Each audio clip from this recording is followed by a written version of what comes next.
The moment you hear this question, it hits differently.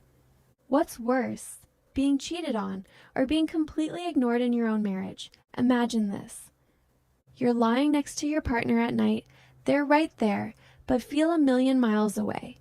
No touch, no passion, no desire, just silence. Days turn into weeks, weeks into months, sometimes even years. Now imagine something else. Your partner is still touching, still laughing, still acting normal, but behind your back, they're giving that same energy to someone else. So tell me, which pain cuts deeper? Is it betrayal or is it emotional abandonment? Because here's the truth nobody talks about. Both can destroy a marriage, but in very different ways. And by the end of this video, you're going to understand not just which one is worse, but why people end up choosing one over the other, and how both situations slowly break a person from the inside. Stay with me, because this might change the way you see relationships forever. Let's start with cheating.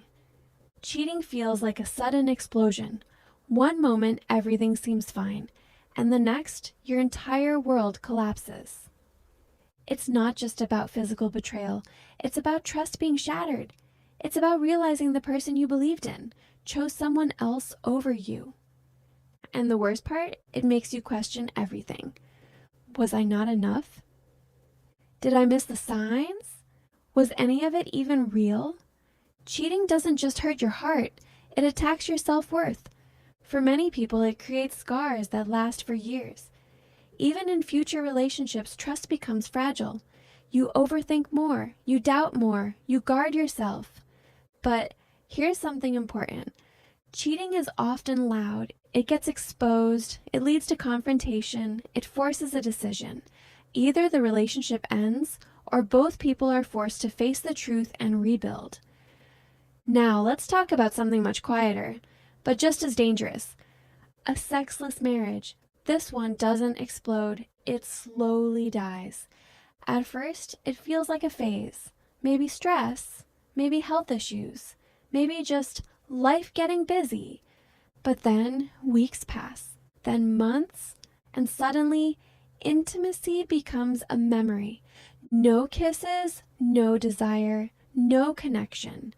And what makes it worse is nobody talks about it. Because how do you even bring it up? How do you tell your partner that you feel unwanted? So instead, people stay silent.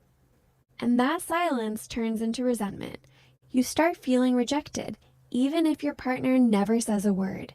You begin to wonder, do they still find me attractive? Am I just a roommate now?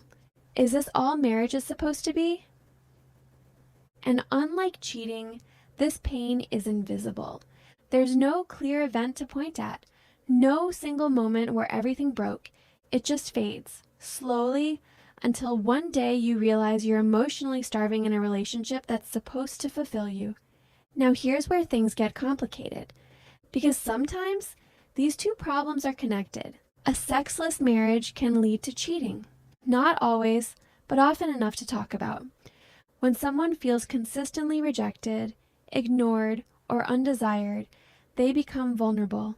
And then one day, someone else comes along. Someone who listens, someone who notices, someone who makes them feel alive again. And that's where lines start to blur. Because in their mind, it doesn't feel like betrayal at first. It feels like relief. But that doesn't justify cheating. It just explains how people get there. And this is the uncomfortable truth. Some people would rather be cheated on than feel unwanted for years. Because cheating, as painful as it is, at least confirms something, that their partner still has desire.